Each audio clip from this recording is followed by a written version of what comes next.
Hooking you in early.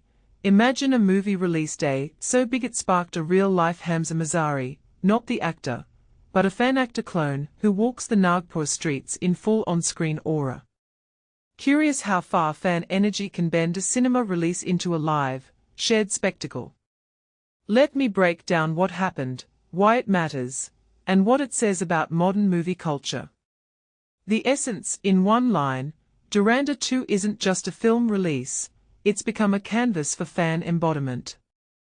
Ranveer Singh plays dual roles as Hamza Mazari and Jaskarat Singh Ragi, and outside the theatres in Nagpur, Raiz Sheikh, a 35-year-old local stage actor, dresses exactly like Hamza, not merely looking the part, but radiating the character. Crowds flock, selfies explode, and the cinema lobby morphs into an impromptu fan tribute zone. What makes this so striking is how a fictional identity leaks into the real world, blurring the line between screen and street.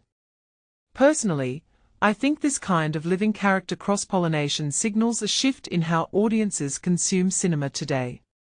Context setup: Dhurandhar 2 hits theatres with a star-studded ensemble, Ranveer Singh in dual roles, supported by talents like Amodavan, Arjun Rampal, and Sanjay Dutt. The pre-release buzz and the paid previews starting a day earlier set a high-energy stage. But the Nagpur moment shows that the movie's brand isn't confined to the screen, it becomes a cultural artifact people want to inhabit, even temporarily. What many people don't realize is that this kind of street-level phenomenon can amplify word of mouth in ways standard marketing rarely achieves. It's not just a fan cosplay, it's organic social proof turning a theatre visit into a shared event. Idea 1.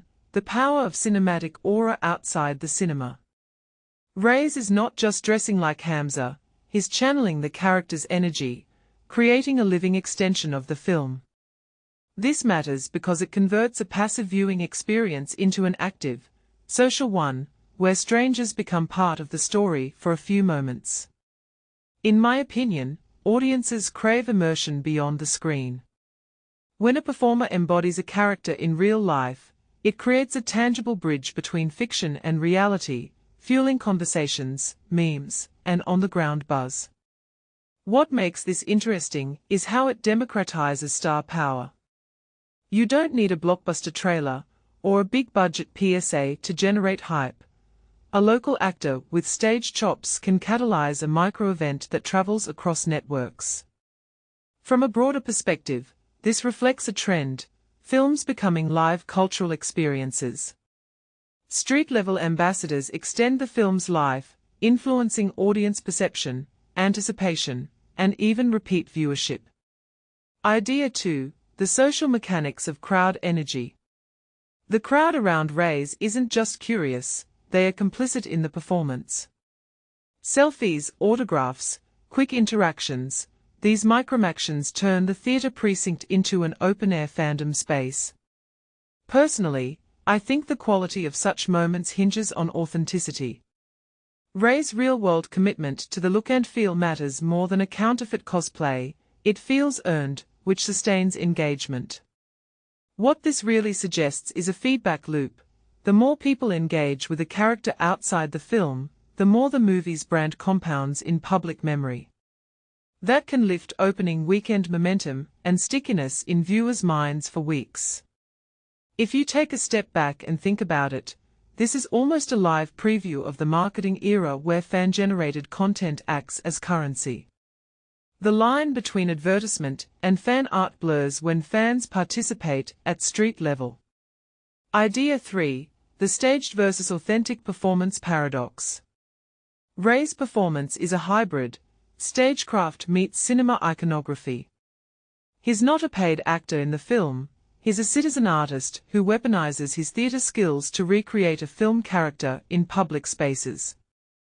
What this raises is a deeper question: when does a replica become a new original? The moment the crowd assigns value to the act, the character gains a life beyond the film's dialogue and scenes. A detail I find fascinating is how this can influence future productions. If studios notice this kind of grassroots engagement, They might lean into localized, experimental marketing or even collaborate with fan actors for official, sanctioned appearances.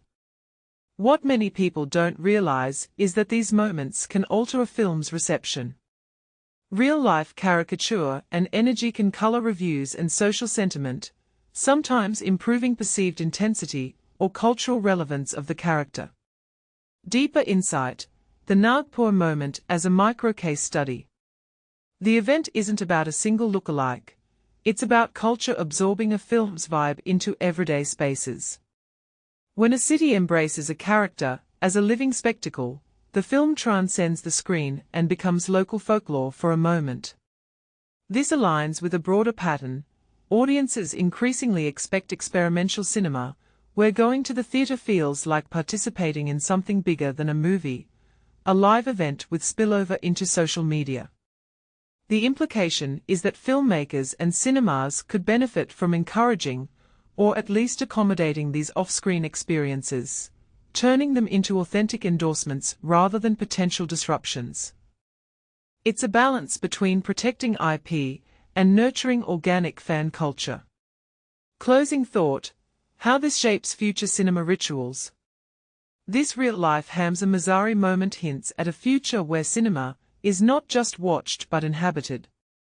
If fans start treating screen worlds as shared, improvable spaces, we might see more live character pop-ups, local marathons of scenes, and sanctioned celebrity lookalike events that extend a film's lifespan.